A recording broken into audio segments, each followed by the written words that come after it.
Microsoft already hiring for Windows Phone 8 development, Windows Phone 7 Mango RTM gets leaked, and Microsoft canceling their Reader ebook division. All this and more coming up right now.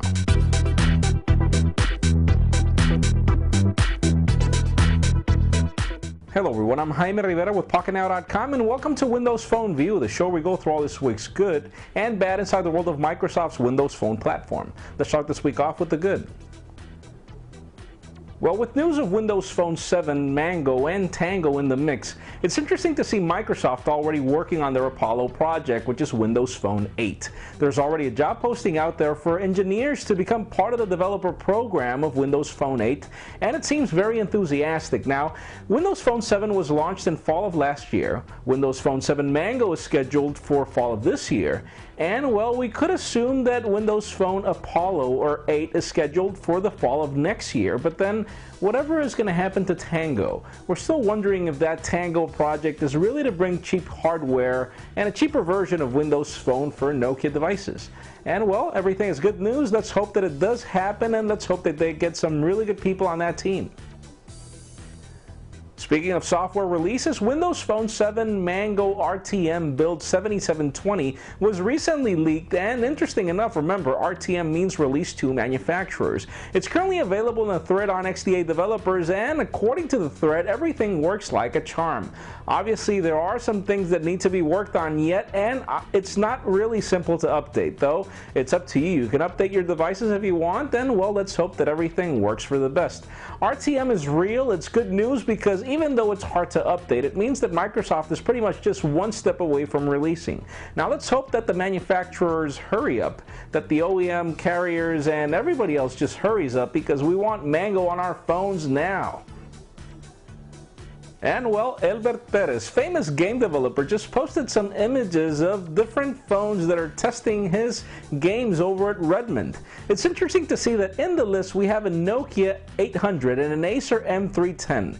And though we do know what to make of the Nokia device, which is most probably C-Ray, that converted N9 to Windows Phone device that we're all expecting, but we really can't make much out of the Acer device. There were other devices on the list, so it's really interesting and good to see that Microsoft has a really broad list of phones that are probably going to be launched with the Mango release.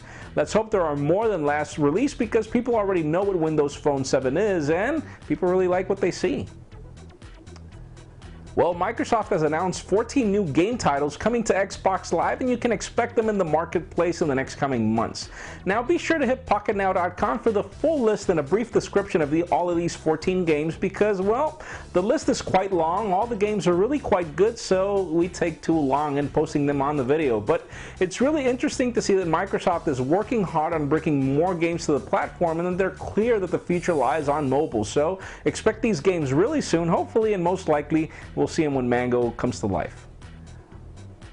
Well, as a follow-up to our previous coverage on the site regarding Compal Communications becoming the manufacturing partner for Nokia and Acer's Windows phones, the deal is solid, and it's already planned to ship 2 million Nokia Windows phones in September. Talk about a really good way to know when Mango will be released officially. And an interesting note from Chris Weber, which is Nokia's head of the American sales division, is that they're not planning to sell unlocked phones in the United States. They're planning to go all over carriers and be totally aggressive about it.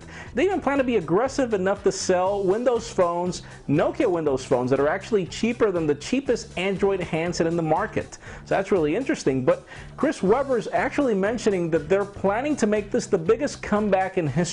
And hey, my money's down and really saved up to be up there and in line buying Nokia Windows phones once they're live, so hurry up, guys.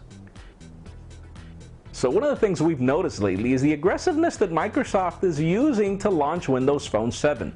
So aggressive, we really didn't see that in Windows Mobile in all the years that it existed. We've heard the facts that Microsoft is actually paying developers for them to port applications and even more things, but interesting enough, we have Microsoft exec Brandon Watson, who's been contacting celebrities like Blake Griffin, for example, who's in sports, cartoonist Scott Adams had even seen its Molly Wood and hook them up with Windows Phone 7s running the Mango build for them to tell people what they think about the new devices. So far, we've been receiving really good feedback on Mango and what they like about Mango, and to be honest with you, Windows Phone 7 in my case particularly was something that I really needed to test before I could say yeah, I like it or not. And to be honest with you, it's something you just can't put down once you get it. It's so immersive. So Mr. Brandon Watson, I mean, my Dell Venue Pro is becoming a bit heavy. If you don't mind, a Samsung Focus would be really nice if you could hook me up.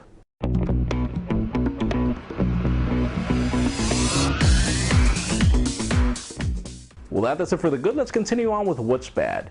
Microsoft has just announced that they'll be canceling their Microsoft Reader program as of now, pretty much. You can still use your Microsoft Reader books, but the platform will not be working as of late next year.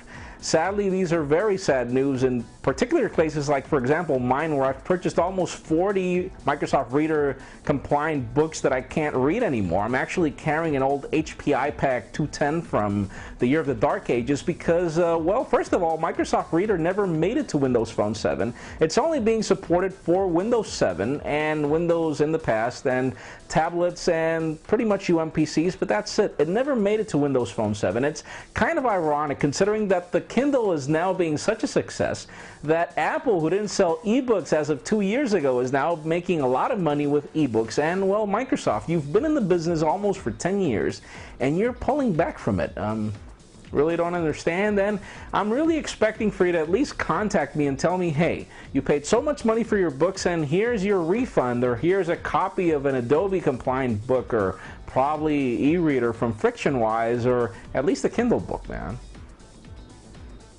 And we were all happy with the recent rumors that Microsoft was releasing Windows Phone 7 Mango as of September 1st, and everybody was cheering and everything. And then came Joe Belfiore over Twitter and said, sorry guys, it's only a rumor for that launch date. And, well, the interesting part is that he said it's only a rumor. He didn't say it's not going to launch on that date. He didn't say that, no, it's not going to happen.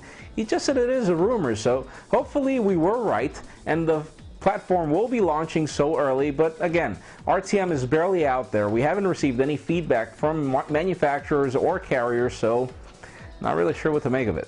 Hopefully it will happen at least close to September 1st, I mean. Hopefully. And yeah, we were all excited about the Fujitsu Toshiba AU-IS-12T device making it to our shores eventually, but hey, now we want that thing to stay in Japan, and the reason why is because they've just priced it, and it's going to cost you $1,000 off contract, and we're wondering, I mean, what are you thinking about? I mean, first of all, your joint venture is actually canceled. Second of all, the device isn't even in the market yet. There aren't any reviews of people going crazy making lines after it, and you're actually expecting to charge people $1,000 for a phone? Either you guys are totally wrong with the pricing, or some of us need to move to Japan to be able to afford that much amount of money just for a phone. That's it for today's show. Thank you very much for watching. I'm Jaime Rivera. Remember to give us a thumbs up if you like what you saw. That's it for now.